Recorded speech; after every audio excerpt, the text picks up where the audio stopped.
Tahtsin seda rääkida siis, et olen õppinud leinanõustajaks ja mis siis lein on, kui me kaotame lähedase, kes on meile armas, kallis, meie hinge jääb tühi auk. See on lein.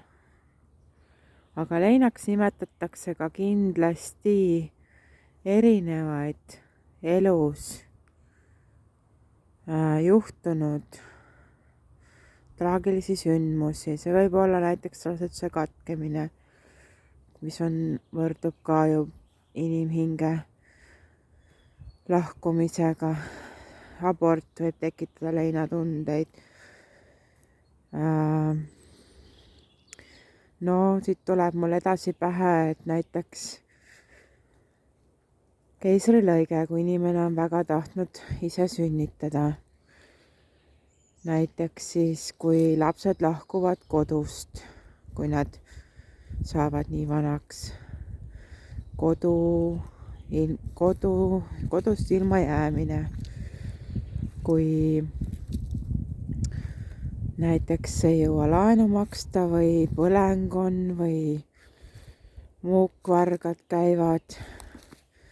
Isegi telefonikaotus tänapäeval võib kutsuda tohutu leina tunded esile, sellepärast et kui ei ole numbrid välja kirjutatud, siis otse kui kõik kukubki kokku, kõik tugivõrgustik mingiks ajaks.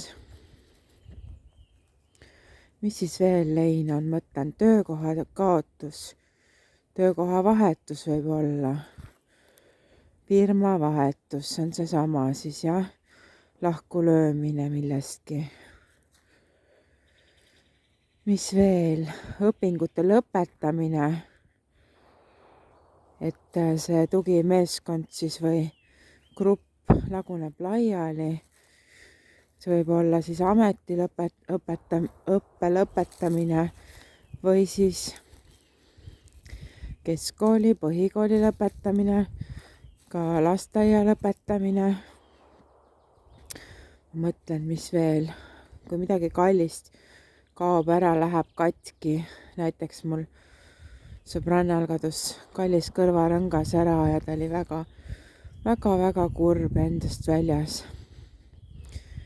Kui keegi lõhub sul aias armsad lilled või puu ära, lemmiklooma kaotus kindlasti.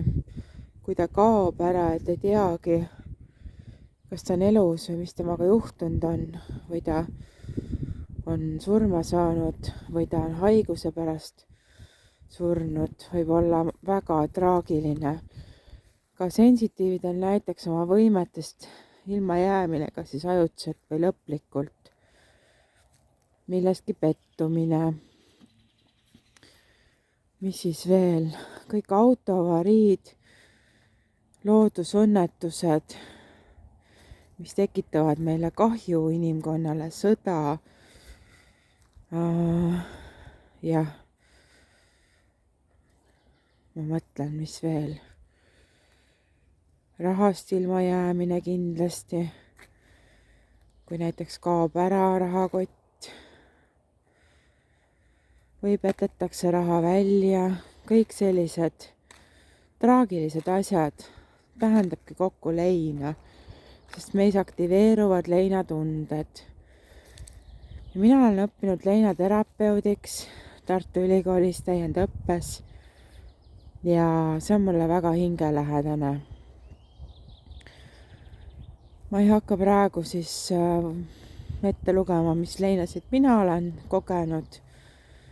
Võib-olla üks keerulisemaid teemasid minu jaoks on olnud see, kui mu laps avaldas soovi sugu vahetada.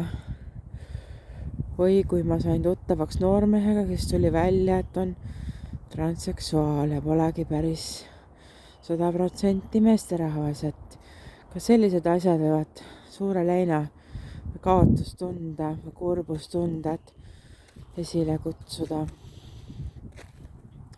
Kolimine kindlasti, kui keegi kolib teise linna, riiki, kas ise või keegi lähedane, sõbra kaotus, et sõber siis hakkab vältima või või mis iganes põhjused seal taga on, et kaaslane ei luba suhelda enam või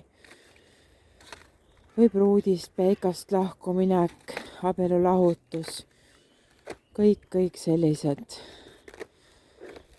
masendavad asjad, mis meil kahjuks õppetundideks on siia ellu kaasa antud.